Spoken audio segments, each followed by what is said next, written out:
የውጭ ጉዳይ ሚኒስቴር ዋና አንደኛ ተልዕኮ ዋና የሚባለው ከተልዕኮዎቹ መካከል ዋና ምሰሶ የቢዝነስ ዲፕሎማሲ ነው።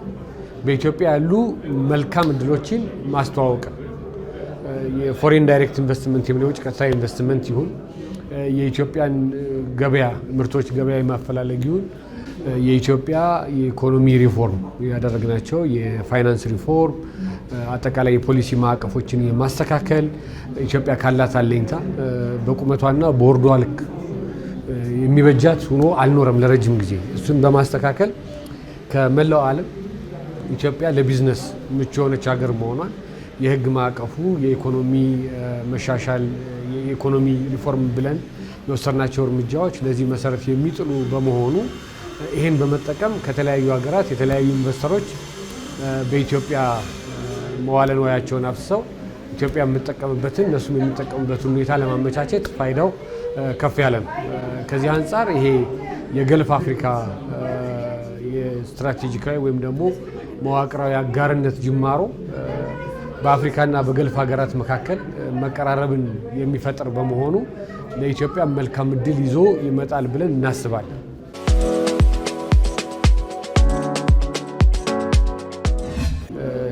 ከፍተኛ የሆነ የመዋለ ንዋያቸውን ማፍሰስ ለሚፈልጉ ድርጅቶች፣ ግለሰቦች ጉብኝቶች የማመቻቸት ጉብኝቱን ካደረጉ በኋላ ተከታትሎ ኢንቨስት እንዲያደርጉ የማነሳሳት የማግባባቱ ስራ በከፍተኛ ደረጃ እየተሰራበት ያለ ነው።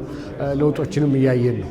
ይሄ የቆየው አይነት የውጭ ቀጥታ ኢንቨስትመንት ምንጭ ብቻ ሳይሆን ያልተለመዱ ከአፍሪካም ሊሆን ይችላል፣ ከገልፍ ሀገራት በስፋት ሊሆን ይችላል፣ ከኤዥያ ያልተለመዱ ሀገራት እነሱም እንዲመጡ ለማስቻል ከፍተኛ ጥረት የተሰራ ነው። ውጤቱም እያየን ነው። ፎሬን ዳይሬክት ኢንቨስትመንት እንዳይመጣ አንድ ማነቆ ነው የቆየው። ለረጅም ጊዜ የቆየው የፋይናንስ ስርዓታችን ከውጭ ምንዛሬ ጋር ተገናኝቶ ያለ ህጋችን እና የአጠቃላይ የኢኮኖሚ ስሪቱ ለውጭ ኢንቨስተሮች ወይም ደግሞ አልሚዎች መዋዕለ ንዋያቸውን ለሚያፈሱ ባለሀብቶች እና ድርጅቶች ምቹ ያለመሆኑ ሁኔታዎች ነበሩት። በዋናነት እንዴት አድርገን ገንዘባችን ማስወጣት እንችላለን፣ የውጭ ምንዛሬ ተደራሽነቱ ወይም ደግሞ አቅርቦቱ ምን ያክል ነው የሚለውን ማየት ይፈልግ ነበር። ይህንን ለረጅም ጊዜ ዝግ የነበረ ሁኔታን ስለነበረን በራሳችን እሱ እንቅፋት ሆኖ ቆይቷል። ይሄ እርምጃ ከተወሰደ በኋላ ግን ኢትዮጵያ የወሰደቻቸው እርምጃዎች ማሻሻያዎች በሙሉ አንድ ሁለት ተብሎ እንዲቆጠሩ አስችሏል። ያንንም ደግሞ ለአልሚዎች ማሳወቅ በመቻላችን ይበልጥ አሁን ከፍ ያለ ፍላጎት ኢትዮጵያ ላይ ያደረ እንደመጣ አስተውለናል።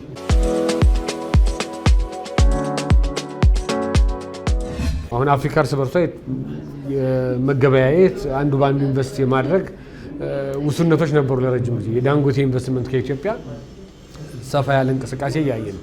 የባንኪንግ ዘርፋችን ለምሳሌ ሌሎች የአፍሪካ ባንኮች ወደ ኢትዮጵያ እንዲመጡ እያደረግ ነው። ከናይጄሪያ ለምሳሌ የቴሌኮም ዘርፉን ክፍት በማድረጋችን ከኬንያ እየመጡ ነው።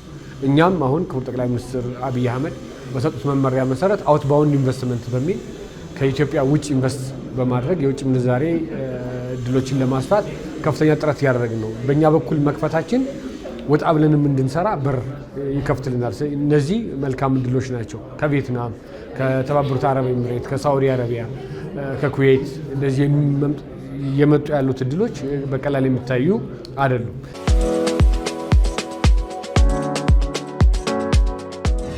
የቪየትናም ኩባንያን ስናይ የሶላር ፓነል በማምረት ከፍተኛ የሆነ የውጭ ምንዛሬ እያስገኘ ያለ ድርጅት ነው። ይሄ ከለውጡ በኋላ የመጣ ክቡር ጠቅላይ ሚኒስትር ዶክተር አብይ ራሳቸው ይዘውት ከፍተኛ ውጤት እያስመዘገበ ያለ እንደ ሰርቶ ማሳያ ልንቆጥር የምንችለው አይነት ነው።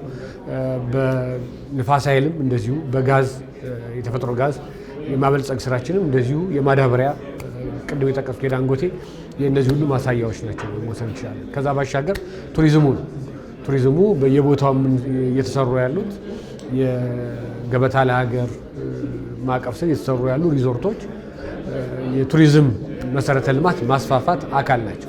ያ ሲሆን ይበልጥ ብዙ ኢንቨስተሮች ብዙ ጎብኚዎች ወደዚህ እንዲመጡ ያስችላል። ይሄ በቀላል የሚታይ አይደለም።